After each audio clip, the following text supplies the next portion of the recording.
Throwdown Nation. Here we are again. Monday night, we are live with episode 12 of the Throwdown with Matt. And tonight it is my pleasure to have with me Augusta, Georgia-based pro wrestler Paul Lasher. How you doing, Paul? I'm good. How you doing, Matt? Man, I cannot complain. It has been a great day, and it's going to be a great night. Heck yeah. First thing I will mention is that coming up this Thursday, the 8th, out in Augusta at the Savannah River Brewing Company, Phoenix Wrestling Experience, or PWE, is having their back to school brawl.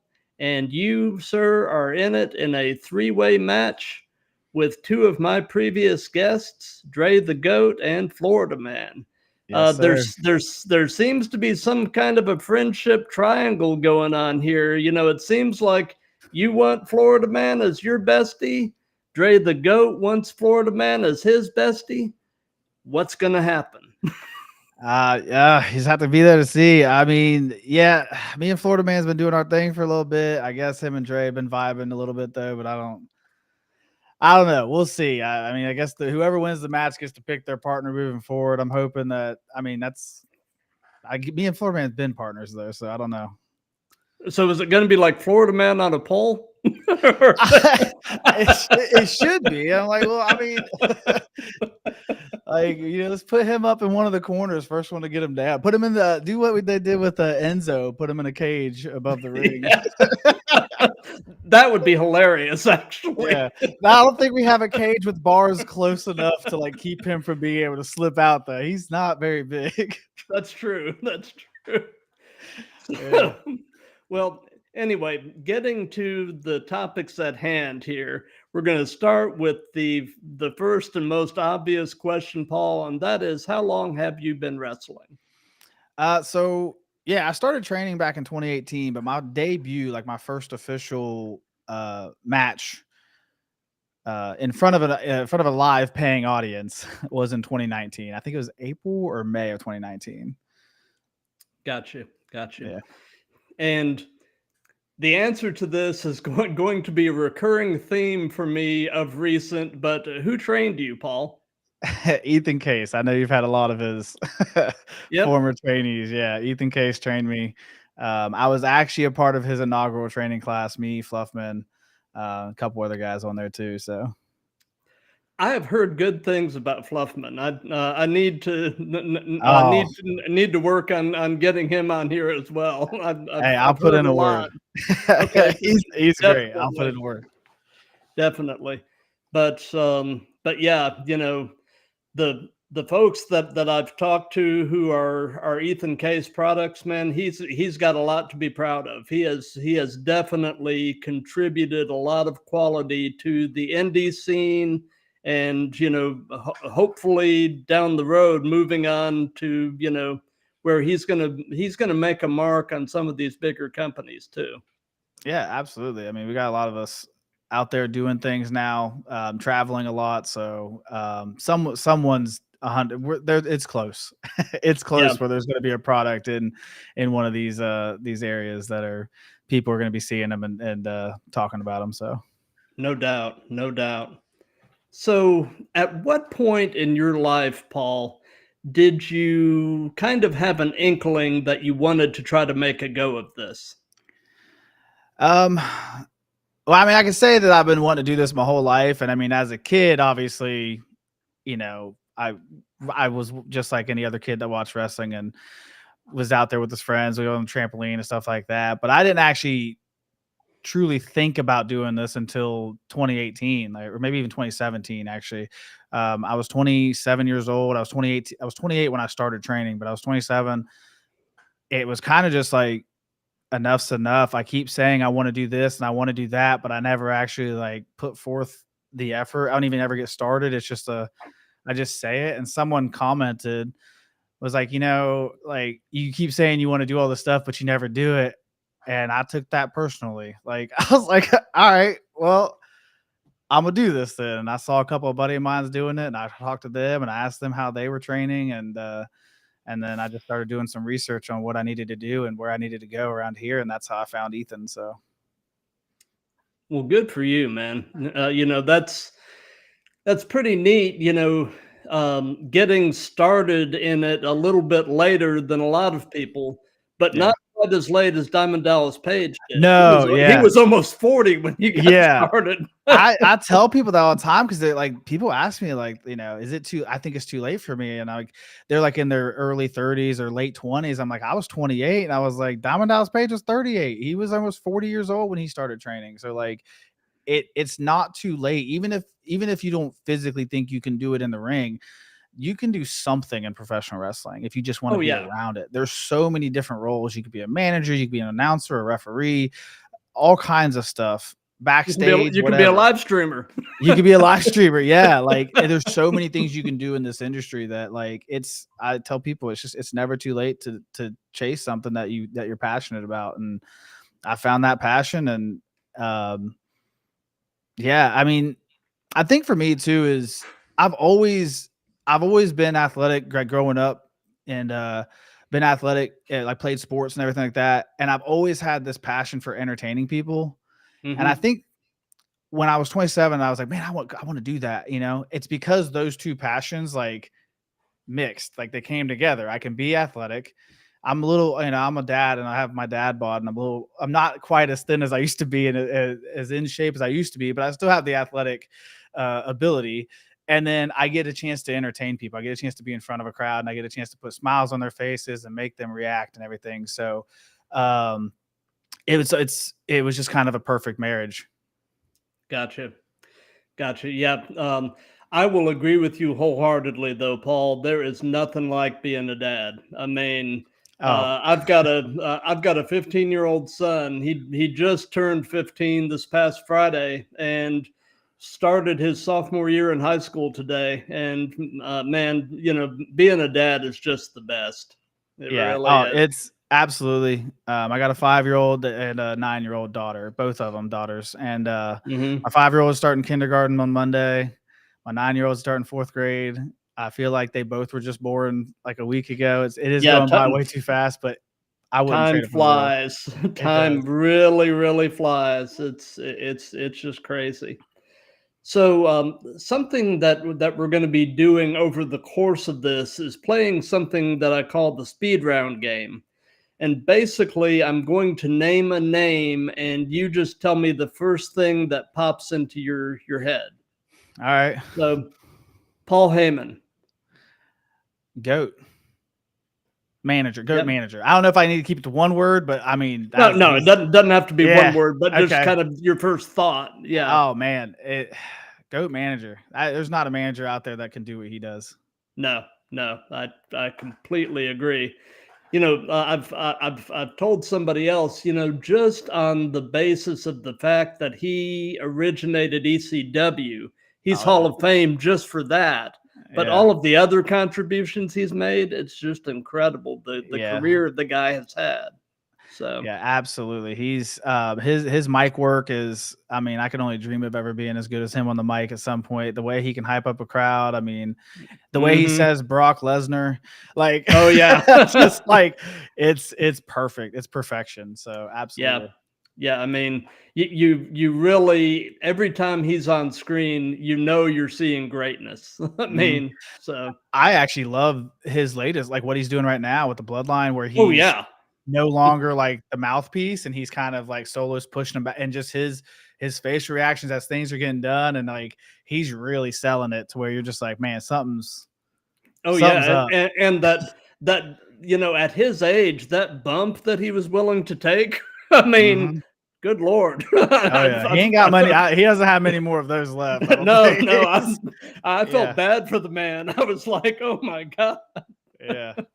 So, away from wrestling, Paul, what are some of your other hobbies and interests? I mentioned earlier sports. Football has always been a passion. I watch football. I think about football all year round. It's the off season is still on season for me. I'm watching Florida State recruiting. I'm watching Dallas Cowboys like training camp stuff, their draft, everything. Video games are also a big thing. I actually live stream on Twitch, which is something that I just got back. I took a little bit of a break, but I just got back into that. So I like to again, it's just another entertainment avenue for me to where I can kind of entertain people. And then outside of that, it's I mean, my number one priority is just being a father and trying to provide for my girls and give them everything that, everything they want, I want to give them. So yeah. Absolutely. So, is wrestling anything approaching a full-time thing for you, or do you have a day job, air quotes? I have a day job. Wrestling is not. It's 2024 and rent's too dang high. Like, Yes. Thank you, Mr. Biden. yeah, it's too high right now for wrestling to be a full-time job. So I do have a day job. It's a customer service type job at a call center for payroll. So it's thankfully Monday through Friday, so it keeps my weekends open, allows me to get out there and travel for wrestling. But no, it is my primary source. Gotcha. So, speed round. Josh Alexander. Nothing. I don't have anything on that one. Okay. Not too familiar. Gotcha. So your hometown is Augusta, Georgia, correct? No. So I actually, I was born in Jacksonville, Florida, but I actually grew up in Ohio, a little small town called Belpre, Ohio. We had like maybe, I think they said 150 people in our graduating class. I don't honestly think that was true. I think most of those people went to a different school and just called Belpre their home school. But small town, just a few miles wide, up in Ohio. And then I moved down to Augusta back in 2013. Gotcha. So, what would you say would be your favorite thing about Augusta? I I like how central it is location wise. I mean, the school systems in Columbia County are nice. They're again, I go back to my daughters being my priority. I want to make sure they have a good education, that they get all the opportunities they can. So the school system's very good. But I do like the central location. I mean, a couple hours I can go to the beach, couple hours I can go to Atlanta, I can go to the mountains. Like, it doesn't take long for me. Just if I want to go do a day trip and kind of get out, I have a central location. When I grew up, if I wanted to go to the beach, it was a 7-hour trip. You weren't just going for a day. Yeah. So I was just looking. Mr. J Beats over on I guess on Twitch is saying you're and then Black Story. Oh yeah, it's not coming up. It's emotes. That's my Twitch chat. Okay. I got us restreaming to my Twitch. So gotcha. So let's see here. Let me get back to where I was. So they say that the best wrestling personas are yourself turned up to 11. So tell me about, I guess, in-ring Paul Lasher and compare and contrast him to everyday Paul.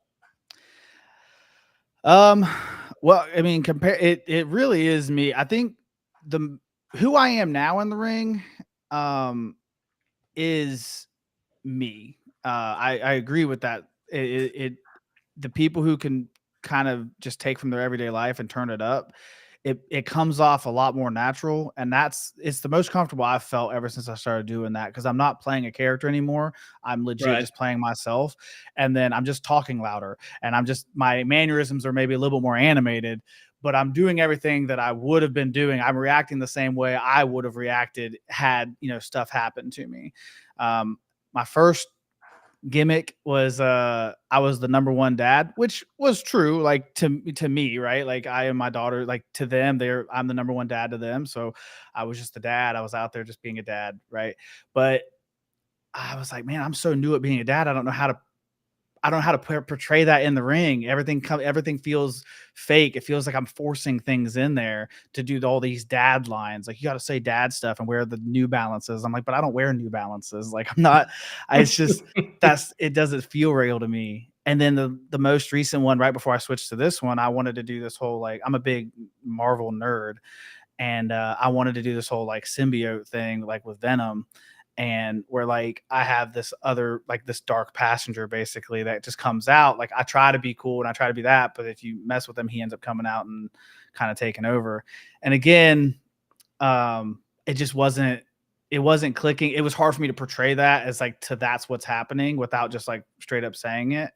Mm-hmm. So most recently I switched over, kept the same name. I just put my first name back on there because I was just going by just Lasher. But I went ahead. I was like, all right, I'll go back to 2 names. I'll be Paul Lasher, and I'm just going to kind of be myself, and I'm just going to turn it up a little bit, and I'm going to have fun with it. And I'm now finally feeling like the most comfortable I've ever felt in the ring. So yeah. That's awesome when you kind of find finally something that's really kind of clicking, I'm sure. Oh yeah. And you know that the symbiote concept is an interesting idea. You know, again, like you were saying, I don't know exactly how you could pull that off in a wrestling environment, but I mean, it's a neat idea, you know? Yeah. But go ahead. Oh no, I was just gonna it kind of came from, like, you see people who have like, oh, they have like these monsters, right? Like they play monster characters, and it was kind of like, well, like Eddie Brock is still Eddie Brock. Right. Venom's just inside him, like talking to him and like telling it, and then coming out with more aggressive side, but he gets to still be himself. And that's how I was kind of looking at it. I was like, well, I can still be Paul Lasher. Like I'm still me.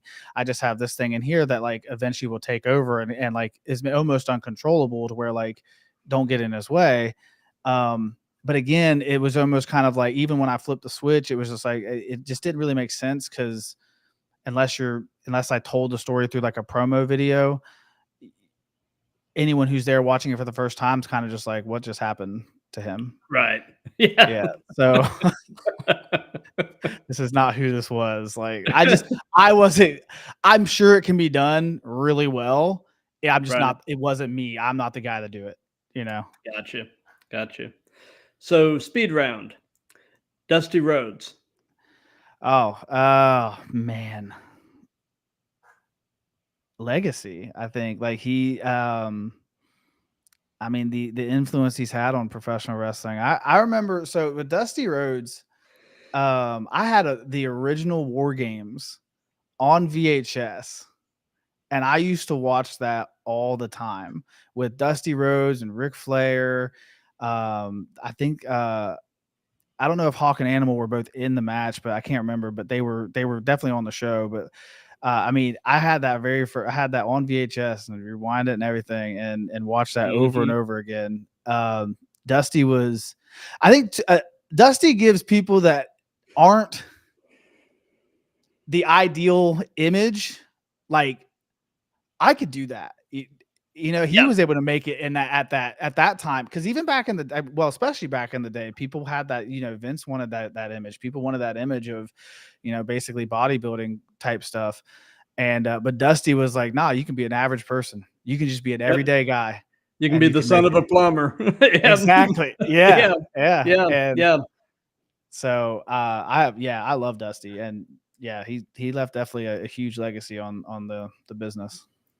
He sure did. You know, as a kid, Dusty was some of my first exposure to wrestling. You know, I was a kid in Florida watching Florida Championship Wrestling, and you know, at the time, you know, Dusty was going through this whole long feud story arc with Kevin Sullivan. And, you know, being an 11-year-old kid, Kevin Sullivan scared the bejesus out of me. He was his persona was really dark and malevolent and scary, you know? Yeah. And so, yeah, I mean, Dusty was really one of my first introductions into wrestling and what it could be, you know? And so, yeah, I've definitely got a soft spot in my heart for him as well. So, yeah. But so do you have a preference yourself between working as a heel or working as a babyface? Um, I would definitely say I like being a face more. I think it's easier to be a heel. Hmm. I think 100% it's easier to be a heel. Because I can get booze. Like that's that's easy for me. But I do like. I mean, it's definitely more gratifying when you're out there, people are cheering for you and yelling for you. So I definitely enjoy being a face more. And I think also because I really feel like you have to work for it, and I've been places where I've seen people, they go out there as a face and they just don't get any reaction, and I feel for them because like that's you never want that, but like it's more satisfying when it's as a face. It's more satisfying getting cheers and stuff because you had to work for that. Right, right. And to me, you know, it's probably difficult to be a convincing face. I Mhm. mean, uh, and to maintain it over a longish span of time. Like, I mean, I'm starting, it's been kind of subtle, but I'm starting to slowly see the crowd, back on the subject of the Rhodes family. I'm starting to see the crowd start to turn on Cody a little bit. It's I think the crowd doesn't like being told what to do, Right, right? right. And so it happened with Roman. Yeah, They didn't accept him as a face because they were being forced to accept him as a face, and he was being kind of force fed into everybody. And then they were like, "No." He turns heel. Everyone loves him now because he's doing a great job as a heel, right, and it's like now I want to cheer for the guy. I know I'm right. supposed to boo, but now like he's doing his best work, and not many people can maintain. Rey Mysterio is one of the only people I can think of that.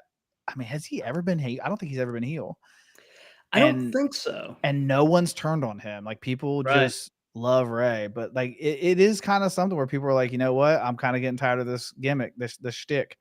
right, Maybe give him a little heel run and then try to win him back over.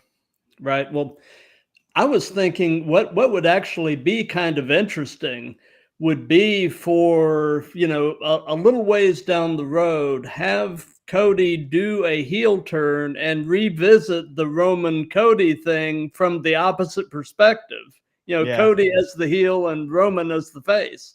yeah, That would be sort of an intriguing kind of full circle type of thing. But yeah. If anyone can do it, those two could. I mean, oh, no doubt. their storytelling has been it was phenomenal. At WrestleMania it was one of my favorites. Oh yeah, absolutely. Yeah, that, and I love the fact that WWE seems to be back finally in the business of long-term storytelling, Hmm.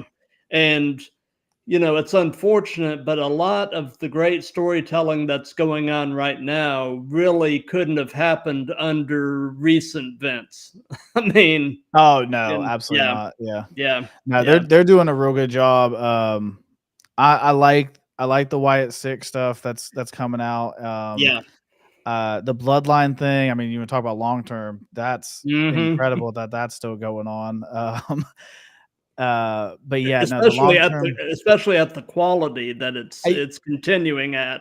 Yeah, yeah, absolutely. It felt like it was like just when you felt like it was getting stale, it they Yeah, flipped it and turned it right back up. You're like, nope, it's still going. Like the Jay Uso, the Jimmy and Jay, like Jimmy turning and then Jay joining and then Jimmy turning back and right. then now Solo's taking over and all that stuff. And And bringing Jacob Fatu in has been great too. oh Yeah. yeah, Yeah. he's I think he's the best one out of the most recent three Oh yeah, that have his came in. just his presence is just wild. I mean, Oh yeah. yeah, yeah.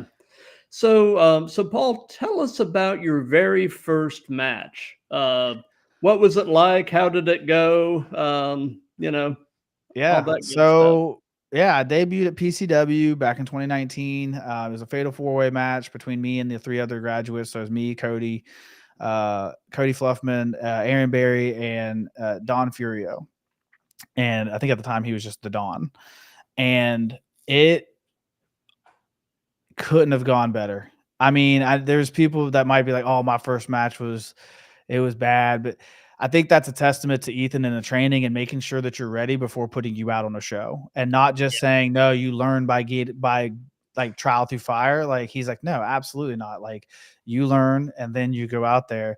And we went out there and people were asking us, coming up to us and be like, "This was legit your debut?" And we're like, "Yeah." And they're like, "Couldn't tell.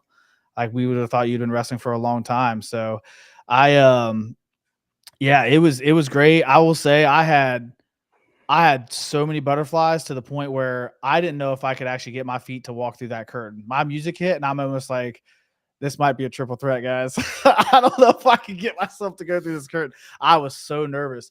But as soon as I walked through that curtain, it just kind of calmed down. Everything just kind of went quiet. And I just trusted it. And I knew my training. I knew the match we were about to have. I knew it was going to be a banger of a match. And yeah, it ended up there. It went off without a hitch. Like it was perfection in terms of like what we could have presented to that. So it was great. It was about 300 plus people too, and not many people can say they debuted in front of 300 plus. Yeah, that's a good turnout for for your debut. That's awesome. Yeah. So Dreamkiller 18's up on the screen. Yeah. Hey, buddy. Yeah, that's all this is. And let's see here. Yeah, Kells Bells. Yeah. That's my Twitch community. I play games with them and stuff. It's nice. What's up, guys? And then Gas Pasteur is my dad. He's funny. That's his gamer tag when he plays like, certain things. That's his go-to is Gas Pasteur. That's awesome. So, we've heard about your first match. So tell us about your favorite match that you've been a part of. It just happened. It Okay. just happened. It was at Colt Inclusive in Charleston, South Carolina. It was me versus Mad Dog Mayhem, Josh Powers, or versus Mad Dog Josh Powers in a Mad Dog Mayhem match. It's hardcore. The only 3 rules in a Mad Dog Mayhem match is there's no disqualification, no countouts, and no crying. And it was like the most fun I've had in a match. And we went 20 minutes and I didn't even realize it was 20 minutes. It might've been just shy, but it was close to 20 minutes. And I didn't realize we even went that long until I went back and watched the match afterwards. And I mean, there was kendo sticks and trash cans and chairs. And it's the first time I took a superplex and I took it onto some Legos in the middle of the ring. And it's the first time I got hit by a chair and it hurt, but it was so much fun. And the crowd was loud and they were into it. And I played the heel in that match. And it was the most fun and one of the easiest matches I've ever been a part of too. Like it was just so well paced. And he was even talking afterwards. He's like, how fun was that? I was like, I had a blast. He goes, and he's like, and once you realize you can start doing regular matches with that same type of pacing and that same concept, he's like, things are about to get easier for you. And I was like, it was hands down my favorite match. And then there's been a couple tag matches I've been doing with Drew Adler too. That's also been eye-opening and fun, like, because again, I get to just be myself out there. And yeah, so, but definitely that Mad Dog Mayhem match, I would do that every weekend if I could. That would be the one. Well, I'm sure getting superplexed onto Legos was no picnic. Oh, no, yeah. I might not do that every weekend, but yeah, I was like, it was my first superplex I've ever taken. And I was like, why not do it on some Legos? It's so full. Because now I know if I take a regular superplex, it can't be that bad. That's true. That's true. You've set the bar pretty high. Exactly. So, yeah, it was. Oh man, I've watched that match multiple times, and that happened 2 weeks ago, I think, and I've already watched it. Maybe, 2 weeks ago. That is very cool. Yeah. So, if you can narrow it down to 1 or 2 little anecdotes, what have been some of the most interesting or unusual experiences you've had wrestling? I think I don't really have anything unusual, but I think interesting. I always love the locker rooms that you go into when you go to these different shows and the people you get to meet, and then meeting. I mean, I met Gangrel in Charleston, Oh, and David Heath. Yeah. yeah, yeah. Yeah. And I've met up in I was in the ASW locker room. I wasn't on the show, but up in West Virginia, there was a couple people. Boogeyman was there, and Matt Seidel, like just or Evan Bourne when he was in WWE. Yeah. So I just think interesting is just it's always the locker rooms, and sometimes you go to these shows, you have no idea who's going to show up Yeah. because they may not advertise everyone, you know. So Right. you get there and you're like, oh wait, what? Like that's Yeah. awesome. So I haven't had anything like unusual or out of the ordinary happen to me, thankfully. Yeah. But yeah, that was I met the Godfather one time too. Oh, that's cool. That's Yeah, cool. that was interesting. I bet I've always had the impression that Matt Seidel is probably a cool person to meet and just have a chat with. He just seems like a good dude. Yeah, I didn't get a chance to like really have like a big conversation with him, but he was. I mean, the locker room loved him. I mean, he was friendly and stuff like that. He definitely didn't have that like I've been, you know, my Right. ego was bigger. You know what I mean? Because Yeah. you don't run into a ton of people like that. I will say that it's usually pretty good, and I haven't ran into a lot of people that have had that attitude where I'm better than you because look where I've been. Yeah. Gangrel is probably like was one of the coolest people and like nicest people I've met. I mean, he was. I took a picture with him, and he's like, I think I met him twice. The second time, he probably didn't remember me, but he made it seem like he remembered me, so it made me feel good. Like he was like, "Oh, hey, what's up, buddy? How you doing?" Like, and I was like, "Oh, you don't remember me? There's no way." So Maybe he did. I he mean, might who have. knows? He might have. I just think that's just him, though, man. Like, Yeah. but yeah. So, you said you really haven't run into anything terribly unusual, but have you had any strange encounters with fans or anything like that? Yeah. It was at a PCW show. I just moved back home. I was sitting in the crowd. I wasn't actually on the show yet. And some nerd kid came up and gave me an action figure that he painted to look like me. And I call him a nerd because he's actually a good friend of mine. Now he's actually at the time he was just a fan, but he actually trained under Ethan and made his debut and is doing so good. And I just want to give him a shout out real quick. And that's Dennis Parker. Uh, he's he's been at a couple he's been at one PWE show. He was in the Rumble that we had, but Mhm. he told me a couple of times because I pushed him to go to the open house for training Mhm. because he was just in my Twitch chat and he's like, and I told him I was like, hey man, I was like, what are you doing this weekend? I was like, there's an open house, go to it. He's like, ah man, I don't know, man, I don't know if I was like, dude, you love wrestling, like you love wrestling, go to the open house. It's free. If you don't like it or if you don't want to train, cool. It costs you nothing. And he came in my Twitch chat the very next week and was like, I start training next month. And I was like, or whenever he's like, I start training. And I was like, I told you, man. And he put in a little bit longer training than most people because he was young when he started, and you had to be 18 in South Carolina to wrestle. So he had to kind of postpone his own graduation until he turned 18. But man, Mhm. he's hit the ground running, and he's doing incredible work. He can get the crowd to boo. The crowd hates him. It's almost like he walks out and they just boo. He doesn't have to say anything. They just boo him. Hmm. As soon as he comes through the curtain, they hate him. He's just got one of those. Yeah, it's Yeah. just like, oh, nah, I don't know what it is, but like, I don't like this guy. So yeah, he just Yeah. has that face.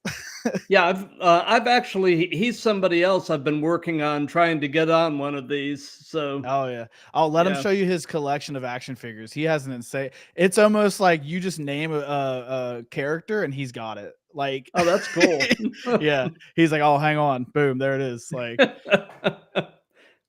Yeah, that would actually be a fun episode to have him on and just talk action figures. Oh yeah. He's got wrestling. He's got a bunch of I think Marvel and maybe DC. I don't know. He's shown me a couple, but yeah, he's got a ton of them. He's real into that.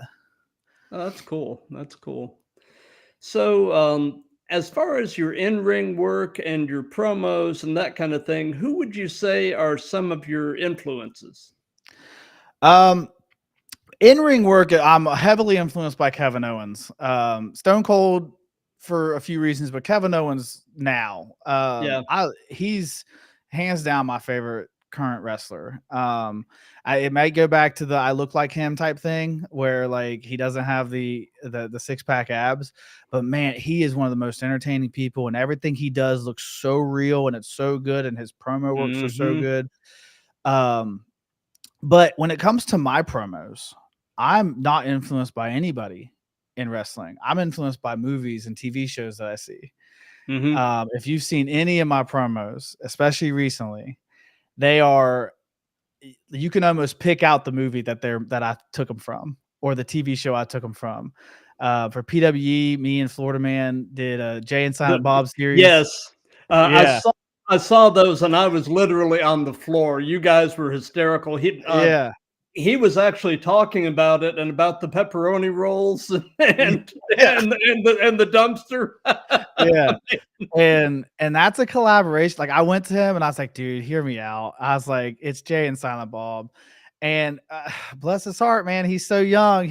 It took him a minute to respond, and then he said, I had to check. He's like, absolutely. I did have to Google the reference because I didn't understand it, but I watched a couple videos and I'm 100% down. I was like, man, I thought everyone knew about Jay and Silent Bob. What? So he's a young. I keep forgetting how much older I am compared to people, but yeah, I mean, me and Drew have done Dumb and Dumber and Step Brothers, and yeah, it's almost all my promos have some sort of, and I like to shoot them like that, like camera cuts and stuff. I don't want to just stand in front of a blank wall or somewhere and just like talk to the camera and be like this Saturday night, in Camden, Right. South Carolina, you're gonna get these hands. Like it does. It's fake to me. It doesn't feel natural. It's just not how I was like created. Like I have to get my creative mind going, and I have to kind of showcase that. And now people are coming to me being like, hey man, can I get some help? Like, can I get some idea? Like, or can you, here's what I'm thinking. Like, you think we could? And I'm like, dude, let's do it, man. Like, let's make some magic. Absolutely. But like you, I'm also a big Kevin Owens fan. I loved him back in the Ring of Honor days when he was Kevin Steen and Kill Steen Kill. I mean Yeah. he's toned things down a bit under the WWE system, but he still can cut a very convincing promo and Yeah. make you believe every word he says. Yeah. So It just sounds, it sounds natural. It just sounds, it doesn't sound rehearsed and scripted. It doesn't sound like someone wrote this for him. It sounds like right. this is legit what he's thinking. And Yeah. yeah, I love, he's definitely my favorite, by far. It's really not even in terms of current active. Yeah. Yeah. And I've seen your Stun Lasher stun shirts. Yeah. Oh, yeah. It's 100% ripped off from it. Yeah. It's 100%. I have no shame. And it's funny. I was at I was at a camp show, and I was wrestling Fluffman, and I was heel, and I come out, and this little section of kids, these little church kids, man, and they were being real mean to me, and they just started calling me fake Kevin Owens, and Cody Fluffman rolls over after I hit him with something, and he just goes, dude, fake Kevin Owens is crazy. Right. And I'm just like, shut up. And I just kicked him. I was but it is, but like, I was like, hey man, you gonna call me fake Kevin Owens? I'm taking it as a compliment, because like you could have called me someone I didn't know and not compared me to them. So Right. I got called fake. Who was it? Like no. Yeah, fake Sam. I think it was Sandman. No, it wasn't Sandman. It was Tommy Dreamer at the Colt show. I came out with my kendo stick that I was going to use, Oh, and someone was like, "Oh, like, want to be Tommy Dreamer?" I was like, "Thanks." I was like, "What?" I was like, "You just compared me to Tommy Dreamer. I appreciate it." And he's like, "Oh," I was like, yeah. He thought he got you, and "Yeah." Like I you're was like, like "Thanks, you're like man. that's a compliment. I appreciate that. You could have name dropped someone I didn't care about." Like, so, So, speed round, Ric Flair. woo, man. Yeah, yeah, Yeah. Man, I do wish he would have stopped a little sooner than he did. yeah. I get it. You just have the itch, but man, find something else. But hey, he was on that War Games tape I had back in the day too. I mean, I've been watching Hmm. him for forever. And that's another one. Like, I mean, I say I wish he would have stopped a little sooner, but he was still, when he was doing the evolution stuff, Hmm. still phenomenal. Oh yeah, yeah. Yeah. My, one of my top three all-time favorite matches is Flair and Funk in the I Quit match back in, I guess it was around probably 89 or 90. And I don't know if you've seen that match. No, I was born Um, in '89. um, I've seen a few matches from back then, but you should, that match is actually worth your time. Uh, yeah, yeah, check out Flair and Funk, I Quit. It yeah, is, the storytelling is just phenomenal. I So, will. I will. If it's got a good story, I'll be interested. I love. Um, I'm not like the old head, or not the old head, but the what's his name? But I love the flippy stuff. I do love the flippy stuff, but man, mhm. if you can tell a story, if I can understand what the heck, like what you're doing and the story you're telling, you don't have to have a single flip in that match. And I'm gonna be invested.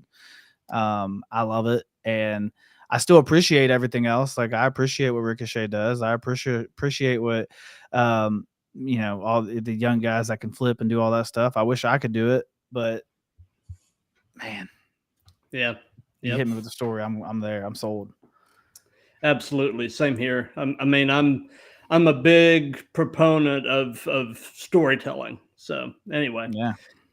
so do you have an all-time favorite match as a fan? A match that never gets old for you. Yeah, Rock Austin, WrestleMania 17. I think the promo is the reason why, though. I think the Limp Biscuit, like, My Way promo that goes with it. I mean, we joke around all the time, like, training or whatever, where we just start like hitting each other, like, this time I'm gonna let it all come. But it's the buildup that match had, like the months and everything leading up to it. And then the match itself was just, those are also my two favorite. Like growing up, those were the guys for me. It was Austin number one and Rock two. Like that was Hmm. it. Yep, yep, yep. So, if you could only be one, would you rather be great in the ring or great on the mic? On the mic. Hmm. On the mic, because I feel like there's more. I feel like there's more you can like. I That's a tough question because like you could be great in the ring, but see, like great in the ring only takes you so far though. Right. And it can take you to the top. I mean, it could take you to Yeah. WWE, but you're still, if you're not good on the mic, then you're at the low part of WWE or possibly mid part of WWE. Yeah. But if you're great on the mic, you do not have to be phenomenal in the ring to get to the top of WWE. Yeah. Right? They're gonna. Hey, let's just put him on the mic and see what he can do because he's gonna get a reaction. He's gonna tell a story. He's gonna be awesome. And yeah, I think I would rather. Uh, I'll stop wrestling if I could just be great on the mic. I'll Paul Yeah. Heyman it. Like I'll just be, I mean, he's a Hall of Famer, Yeah. and just take a bump every once in a while, every couple of years. Yeah. Like, let's say my body would appreciate that, but I think I'd rather be great on the mic. Yep. So, and this can be present day or past. Who would be a dream opponent for you? Who would you just love to work? Mm. The first instinct is Kevin Owens or Stone Cold, but I think I would wrestle too much like them that I don't think the match would be phenomenal. Um, I would say, I'd say The Rock. Mm-hmm. I would say I would definitely, yeah. I think I would just want to be in the ring with him. Um, Present day Rock or Rock in his prime? nah, Prime Rock, Prime Yeah, Rock. I don't want yeah. present I day mean, Rock. now present day Rock, you'd be afraid he'd blow a quad or something. I Yeah, no, mean, it wouldn't be as electrifying. no. As as I want dress shoes Rock where he when he Yeah, slid to do the people's elbow. That was the smoothest thing I've ever seen. No, yeah, I want when he was prime Rock again, back when he was him and Austin and stuff were going at it, and man, he was the mic work, the in ring mhm, work was just again, it was there. Present day yeah. Rock, or I mean, sorry, Prime Rock would be my answer on that one. Absolutely. So you mentioned, Matt Seidel and Gangrel, but besides those, have you had a chance to meet any of your heroes in your career so far? No, I wouldn't say not like heroes. Again, I've met like people that have been where I would like to be, but I mean, as far as like just I mean, okay, well, I take it. So when I say heroes, or when you say heroes, I'm assuming you mean like people like within the business or something like that. Cause like, obviously I've met like my dad's my hero. Well, Um, yeah, but no, I haven't had a chance to meet like, I haven't had a chance to meet anyone like that. I would love to meet. Actually, I mean, The Rock is a huge inspiration of mine. And obviously Austin would be. I don't know if I'd be able to. I'd probably be worried. I'd look like an idiot probably talking to him. But yeah, I haven't had a chance, unfortunately, to be able to meet anyone like that. gotcha, gotcha. So, you've been doing this long enough now that I'm sure this applies. What hurts right now? It's always and probably will forever be my lower back. Hmm. It's kind of okay right now, but I'll just get out of my car or something and just be like, oh, that's not good. And yeah, or I'll just be sitting too long and I'll stand up and it's just like, whoops. Yeah, it's always the lower back for me. Yeah, yeah. It's weird. I mean, I don't put my body through the types of things that you guys do, but ever since 50, my my body does some of the weirdest things. Like I have thrown my back out sneezing. I mean, Oh yeah. it's just crazy. So, yeah, Yeah. 50 is a weird time when it comes. I mean, Man, 30 was tough for me. I don't want to know 50. I would, like I said, I took my daughters to Target. We were just gonna go into Target real quick, and I get out of the car, and I just as soon as I step and turn, I'm like, yeah. oh no. I was like, and then I'm like talking to my she's 4 at the time, and I'm like, you got to get out by yourself. I'll just hold your hand. Like I can't carry you. She's like, I want to be carried. I'm like, no, you're not gonna carry right now. I can't. Like she doesn't understand. She's just like, what do you mean? She's like, Daddy got old. Yeah, like what are you doing? Yeah. Oh, wow. Wow. So, overall, what are your thoughts on the current state of the industry? Um, I don't. I think it's. I don't think there's a better time to be in it. I think that people are more open to new stuff. And I think that now is the time, like, man, the creativeness that's coming out of it, not just indies, but WWE and Mhm. TNA and AEW and all these other places, like they're really, really in their bag right now when it comes to being creative. Back in the day, the most creative thing they had was a dead man, right? Yeah, Everything else was at least realistic, right? Or like yeah. to a point. But now, like again, the Wyatt Six stuff, I'm fascinated by it. Like it's Mhm. that type of stuff, like the storytelling they're doing with that and the creativity they're doing with that. And when like Bray Wyatt, when he was doing his thing and he had his the the the haunted or the horror house But yeah, house of horrors the, match. Yeah. Yeah. Yeah. I was like, dude, this is incredible. The cinematic was incredible. And then like AJ Styles and The Undertaker had theirs, and it was like, Oh yeah. I love it. I love it. We're getting professional wrestling, but we're getting these different angles and these cinematic scenes. And Yeah. again, I'm a big movie and TV person. I love that kind of stuff. So I think that now is the best time to be in the industry. And because you can, if you are a creative person, you can do whatever. If you can tell that Right. story, you can do whatever. It wasn't as accepted back in the day. No, definitely not. But the thing from a fan's perspective, it's an exciting time to be a fan because really not since the territory days do you really have this feeling like just about anything is possible. The companies are actually really for the first time in forever willing to kind of within parameters at least collaborate with each other and share some talent and Oh and yeah. make some dream matches happen, Oh and yeah. it's just exciting from that perspective, just Yeah. thinking about the possibilities and realizing that the possibilities could actually happen. I mean, Yeah. Yeah. It used to be like WWE was it. Like that was yeah, the top, but now there's so many more avenues you can take. I mean, AEW I mean, really open that door to where like you don't like that could be your goal now. Like you like, no, I don't want to do WWE. I want to do AEW because of the flexibility and the freedom and stuff like that. And you're right, still going to get paid if you can make it AEW. You're still going to get paid very well. So yeah, no, it's great, and from that perspective too. And um, is that you get into it, you have so many different paths that you can take, and you don't have this one line anymore. right, right. Well, speaking of AEW, Speed Round, Kenny Omega. Um, interesting. He's I was interested. Oh man, yeah, he's interesting because he takes the nerdiness that I have and puts it into his wrestling, and I like Yeah, that.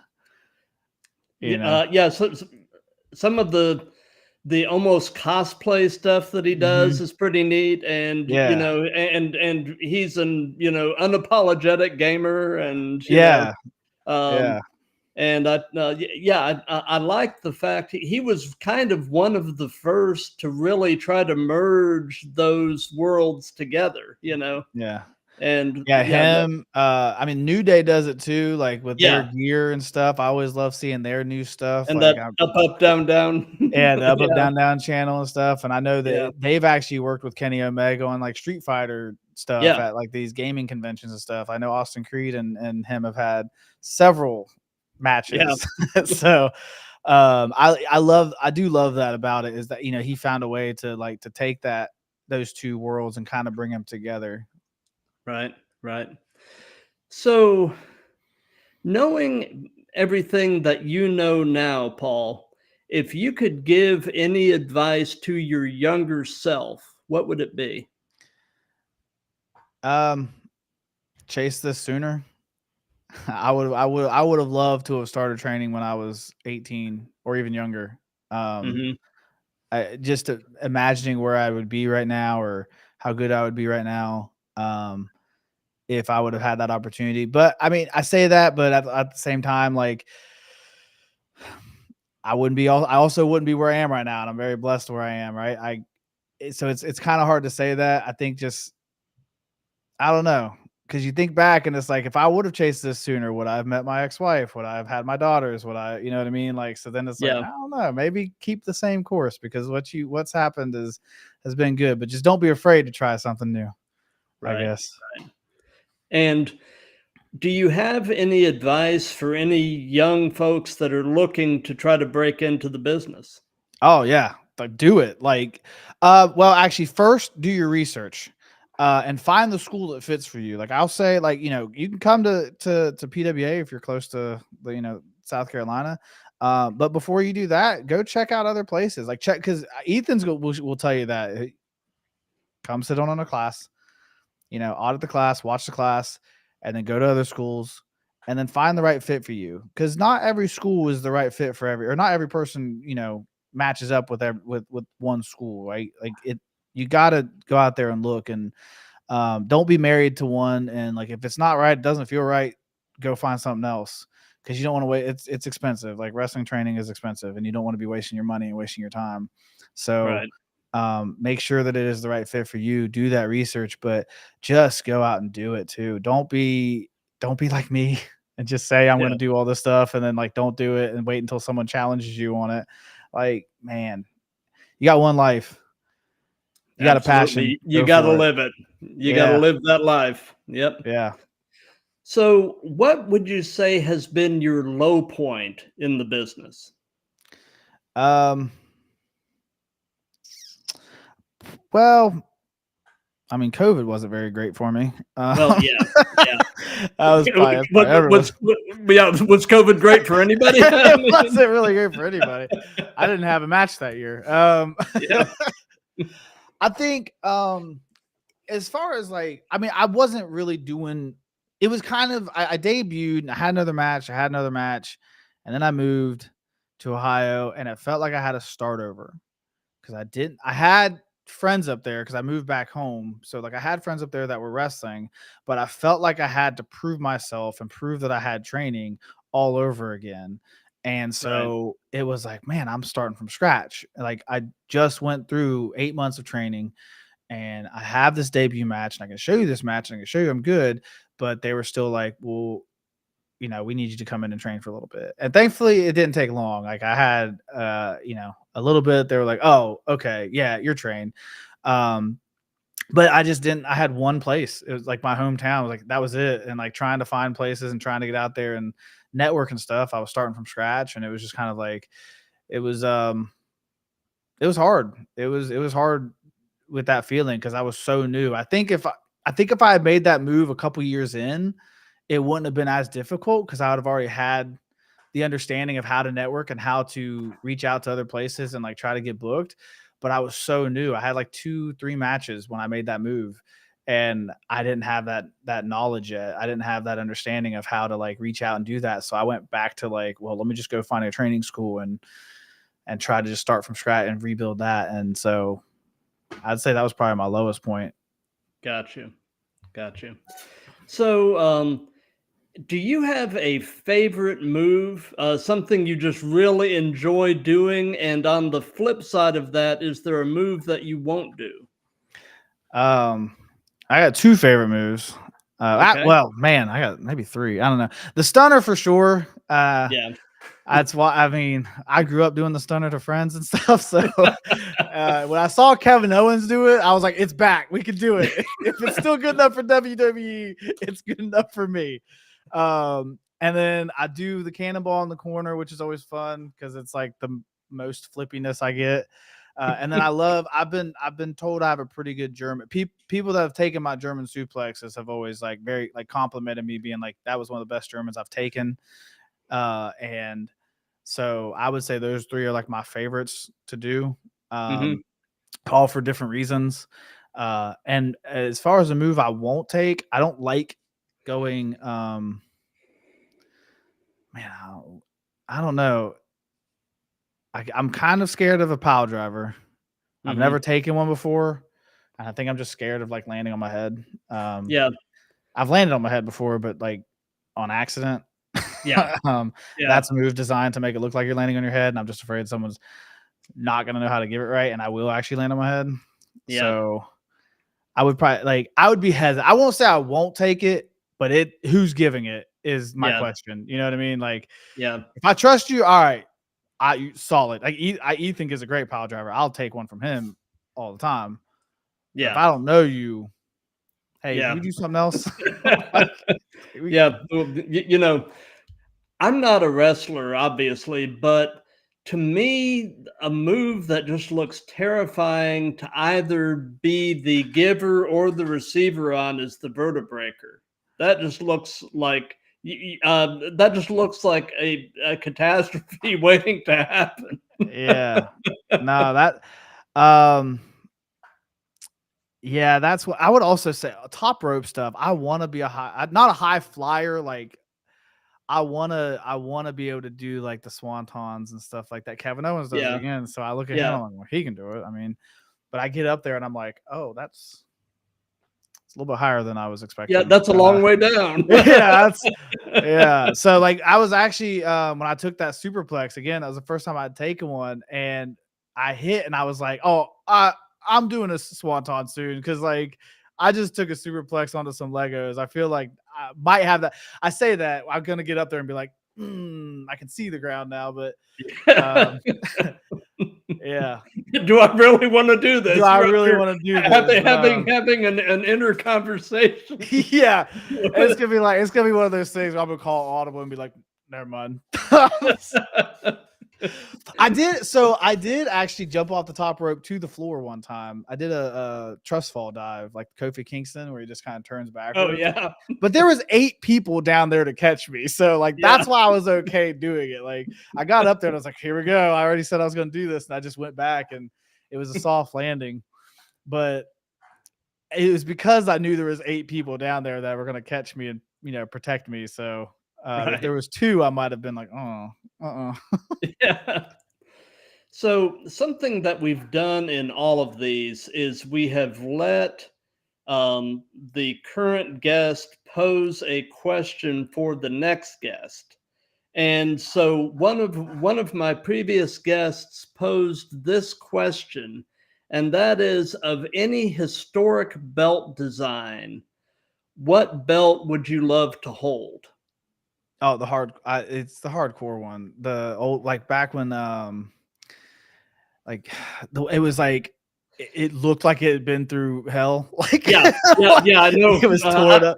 I know the belt you're talking about. Yeah, it was so cool though. Like that was like that. It Yeah. was so cool. I mean, because maybe it's because it looked like a 5-year-old crafted it together, but Yeah. I don't know. That was a cool belt.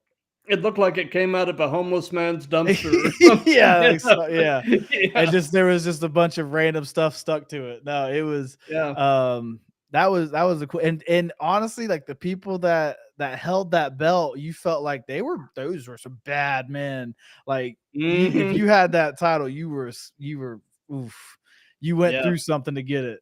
Yeah. Yeah. And you'll never be the same. No, yeah. Yeah.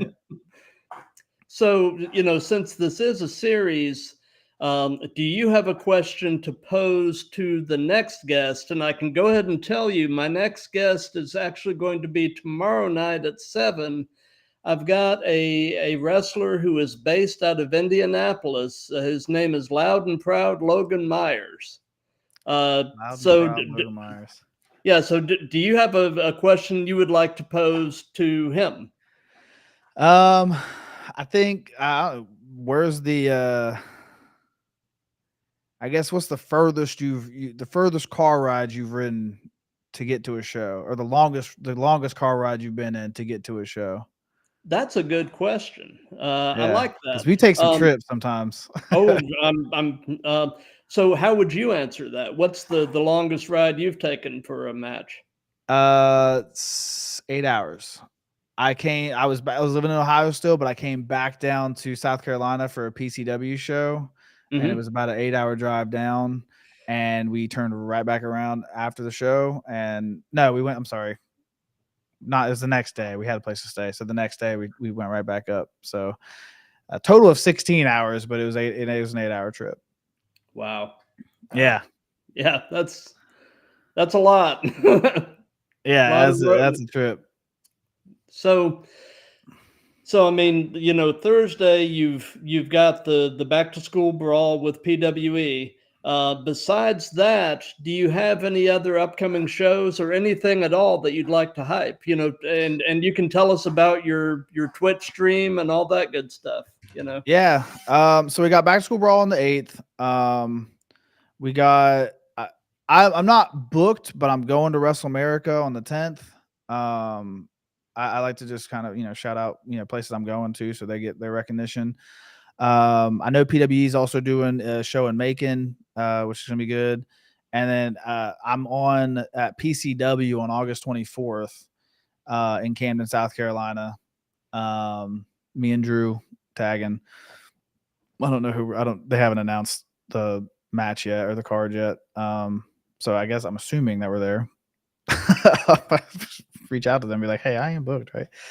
And then my Twitch channel is twitch.tv/ Lasher Paul. It's just my name's reversed. And I just got back into it. We do a lot of college football streams. We were doing, and I'm looking at picking back up WWE 2K25 streams, which are a lot of fun.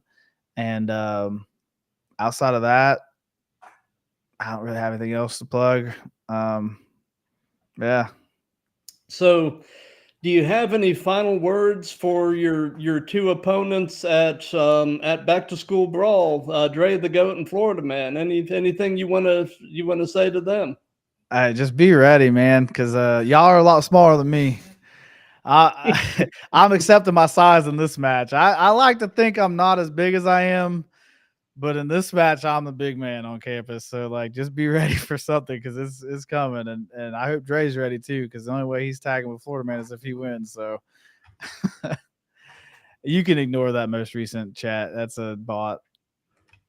Let's see here. Oh yeah, don't worry about that. yeah. But anyway, we're pretty much at the end of this now. But Paul, thank you for your time. This has really been a blast, and consider yourself as having a standing invitation to come back on anytime you'd like. For those of you that have been watching this live, thank you. For those of you that'll be watching this on replays, thank you for that. If you like what we have going here, please spread the word. This thing is really starting to gain some traction and kind of take on a life of its own. And man, I am having the time of my life doing these. So, hey, thank you for having me. I loved it. I love the professionalism of it. I mean, I'm. You let me know, like gave me all the stuff like a week ahead of time, and I was like, oh, this is great, man. Like I actually know what's happening.